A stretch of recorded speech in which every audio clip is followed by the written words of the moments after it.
Bonjour à tous et bienvenue dans ce tuto réflexo. Je m'appelle Charlène et je suis votre réflexologue. Aujourd'hui, j'ai choisi de vous parler du diaphragme.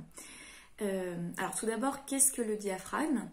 Le diaphragme, c'est un muscle, donc le muscle principal de la respiration, qui se situe entre la partie qu'on appelle la cage thoracique de la partie cage abdominale. C'est une forme de plancher. Alors c'est un plancher qui est mobile, c'est-à-dire qu'en fonction du cycle de la respiration, il ne va pas avoir le même mouvement ni se trouver exactement au même endroit.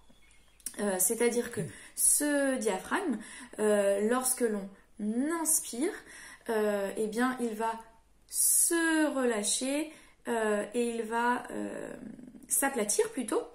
Lorsque vous expirez, il va remonter.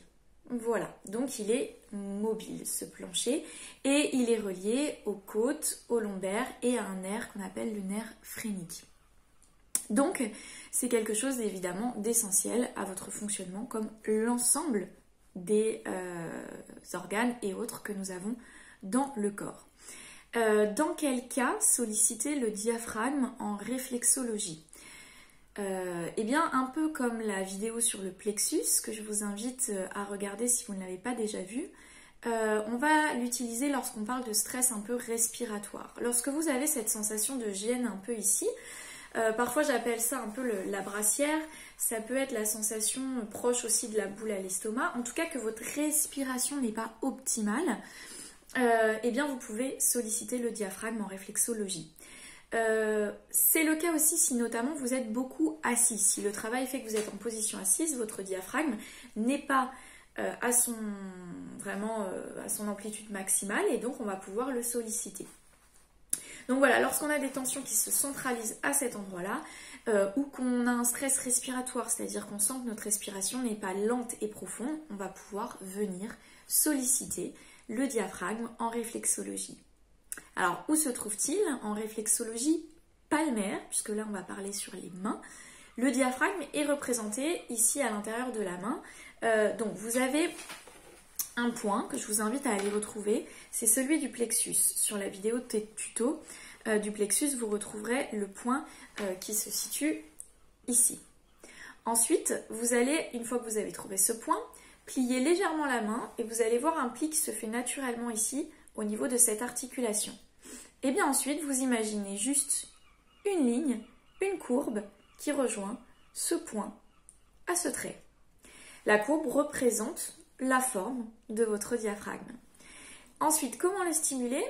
Alors vous allez, si quelqu'un peut le faire pour vous, vous pouvez faire de l'intérieur vers l'extérieur en partant du centre pour aller vers ce point-là et ce point-là, comme ceci. Évidemment, le but de ces tutos, c'est plutôt de les faire en autonomie, seul.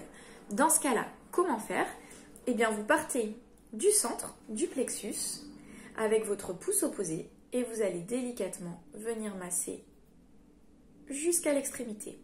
Je le fais assez rapidement pour la vidéo. En réflexologie, plus vous le faites lentement, plus c'est efficace. Voilà, et je viens masser toute cette zone le plus délicatement possible, environ 30 secondes.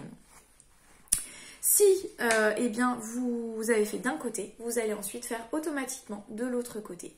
Je retrouve le point du plexus, je retrouve le pli qui est ici et je viens ensuite du point au trait former une courbe.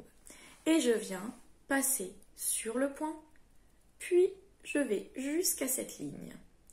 Et vous le faites environ 30 secondes.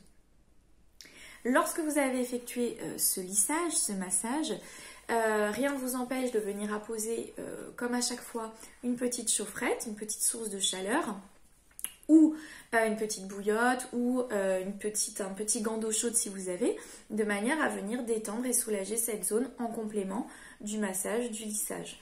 Et dans ce cas, vous partez également du plexus et vous allez masser comme cela vers l'extérieur, en restant plutôt 1 minute avec la source de chaleur de ce côté-ci. Évidemment, vous faites ensuite la même chose de l'autre côté. Voilà. Voilà pour la zone du diaphragme que vous pouvez solliciter 2-3 fois dans la journée. lorsque vous sentez que votre respiration n'est pas optimale, et cela va permettre un apaisement, un soulagement de toute cette zone ici du diaphragme. Voilà pour cette petite vidéo tuto sur le diaphragme. N'hésitez pas encore une fois si vous avez des questions à m'en faire part. J'y répondrai avec plaisir, que ce soit sur ma page Instagram, Réflexologie Charlène, sur ma page Facebook du même nom ou sur ma chaîne YouTube, également au même nom de Réflexologie Charlène. Voilà, en attendant de vous retrouver, je vous souhaite une très belle journée et je vous dis à très bientôt. Ciao!